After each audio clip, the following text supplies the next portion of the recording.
मोरङको लेटाङ नगरपालिकाले नगरको गौरवको आयोजनाका रूपमा अघि बढाएको अन्तर्धार्मिक शान्ति पार्क निर्माण कार्य अन्तिम चरणमा पुगेको छ। हालसम्म करिब 80% भौतिक प्रगति भइसकेको जानकारी फुलमुन डेभलपर्स कम्पनीका इन्जिनियर भविन खत्रीले दिएका। आज यस आयोजनाको नगर प्रमुख भूपेन्द्र कुमार लावती, नगर उपप्रमुख कृष्णकुमारी निरौला पोखरेल तथा विभिन्न धर्मका धर्मगुरुहरूको उपस्थितिमा स्थलगत अनुगमन गरिएको छ। अनुगमनका क्रममा नगर प्रमुख लावतीले शान्ति पार्कलाई धार्मिक सहिष्णुता, सद्भाव र शान्तिको प्रतीकका रूपमा विकास गर्ने लक्ष्यसहित काम अघि बढिरहेको बताउनु भएको छ।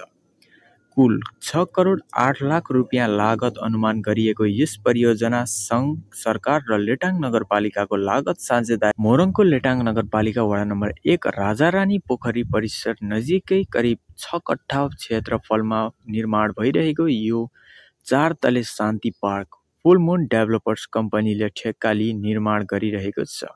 यहाँ हिन्दू, बौद्ध, मुस्लिम, किराँत र इसाई धर्मका लागि छुट्टा छुट्टै प्रवेशद्वार रहनेछन्।